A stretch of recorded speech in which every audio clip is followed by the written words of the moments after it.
আসসালামু আলাইকুম এভরিওয়ান। আবারও আমার নতুন ভিডিওতে সবাইকে স্বাগতম। যারা এখনও আমার ভিডিওটা দেখেননি তারা সম্পূর্ণ ভিডিওটা দেখবেন এবং লাইক কমেন্ট করে এবং শেয়ার করবেন। তো আজকে রেসিপিতে চলে যাই। আজকে রান্না করব রোস্ট। এর জন্য নিয়েছি আমি এখানে 2 কেজি পরিমাণ মুরগির মাংস। তো মুরগির মাংস রোস্ট রান্না করব ঠিক, কিন্তু এটাকে আমি ছোট ছোট করে পিস করে কেটে নিয়েছি। এ পর্যায়ে আমি একটু লবণ দিয়ে এটাকে মাখিয়ে নিচ্ছি একটু হালকা ভাজার জন্য। জানেন তো রোস্টটা অবশ্যই হালকা একটু ভাজা দিয়ে নিতে হয়। এর জন্য আমি লবণে অনেকটা সময় নিয়ে এটা মাখিয়ে নিলাম। এখানে আমি দিয়ে দিব রসুন, কাজু বাদাম, আদা, আর এখানে নিয়েছি 1 বাটি পেঁয়াজ অবশ্য আগেও আবার দিয়েছি। এখানে যে মশলার উপকরণ করে দিয়েছি সেটা জিরে দিয়েছি, ধনে দিয়েছি, রাঁধুনি দিয়েছি এবং দিয়েছি আদা এবং রসুন। এরপরে আমি এখানে দিয়ে দিব পেঁয়াজ কুচিগুলো। তো পেঁয়াজ কুচিগুলো দেওয়ার পরে আমি এখানে কাজু বাদামটাও দিয়ে দিব, কারণ এটা একদম পেস্ট করে নিব। এর জন্য সম্পূর্ণ উপকরণগুলো একসাথে নিয়েছি। এখানে নিয়ে নিলাম আমি টক দইটা আগে থেকে আমি ফেটিয়ে নিয়েছি। এরপরে আমি এখানে দিয়ে দিব টমেটো সস 3 চামচ। তো প্রথমে 1 চামচ দিলাম, এরপর আরেক চামচ দিলাম। তো মাংসের পরিমাণ যেহেতু বেশি, সে কারণে আমি এখানে 3 চামচ টমেটো সস দিয়ে দিয়েছি। এরপর এটাকে মিক্স করে নিয়েছি। তারপরে এখানে আরেকটা উপকরণ আরেক উপকরণ এখানে আমি মরিচের গুঁড়া দিয়ে দিলাম 1 চামচ। কারণ সম্পূর্ণ মশলাগুলো আমি একসাথে সবগুলো উপকরণ একসাথে মিক্স করে নিয়ে তারপর আমি রান্নাটা শুরু করব। তারপরে কোনো ঝামেলা থাকবে না। এর জন্য সবগুলো মশলা আমি একসাথে করে নিচ্ছি।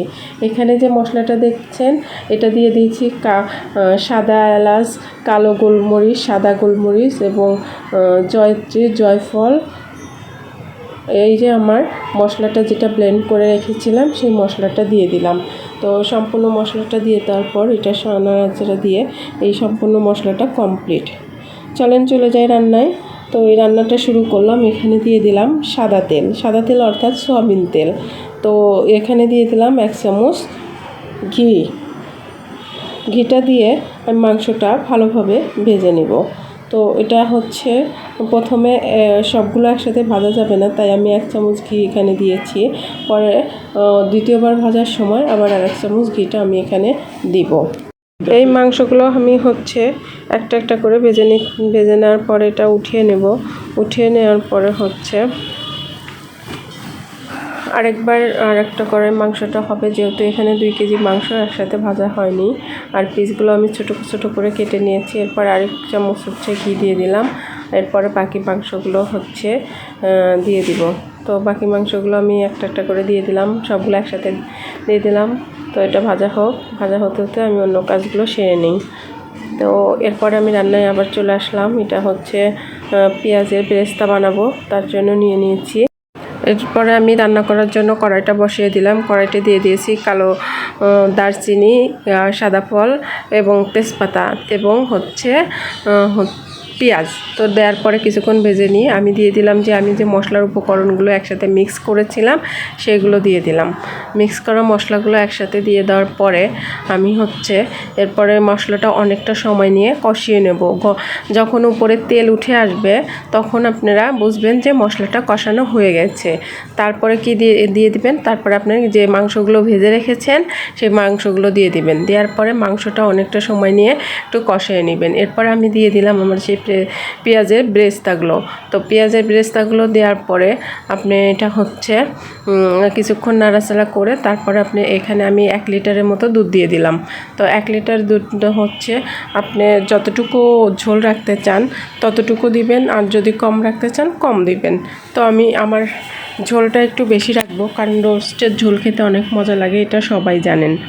তার জন্য আমি ঝোলটা একটু বেশি দিলাম। এ পর্যায়ে আমি দিয়ে দিয়েছি গোলাপ জলটা দেওয়ার পরে আমি দিয়ে দিলাম একটু ঘি, 2 চামচের মতো ঘি দিয়ে দিলাম। এখানে ঘিটা দেওয়ার পরে একটু নাড়াচাড়া দিয়ে দিব। নাড়াচাড়া দেওয়ার পরে আমি এখানে আবার দিয়ে দিব কাঁচা মরিচ। তো কাঁচামরিচটা আমি একটু বেশি দিলাম, যাতে হচ্ছে কাঁচামরিচটা ভাতের সাথে নিয়ে খাওয়া যায়। এই জন্য আমি কাঁচামরিচের পরিমাণটা বেশি বাড়িয়ে দিলাম। এরপরে আমি দিয়ে দিলাম হচ্ছে ভিনেগার। তো ভিনেগারটা আমি হচ্ছে 2 চামচ দিয়েছি পানির সাথে মিশিয়ে। ভিনেগারটা দেওয়ার পরে জানেনই ভিনেগার দিলে তরকারিটা ঘনত্ব চলে আসে। তারপরে দিয়ে দিয়েছি আমি একটু চিনি হচ্ছে পরিমাণ মতো দিবেন। এর পর্যায়ে আমার হচ্ছে রান্নাটা কমপ্লিট। তো এই হচ্ছে আমার সম্পূর্ণ রোস্ট রান্নাটা। তো আমার রেসিপিটি কেমন লাগলে সবাই কমেন্টে জানাবেন। সবাই ভালো থাকবেন। সবাইকে আল্লাহ হাফেজ। আসসালামু আলাইকুম।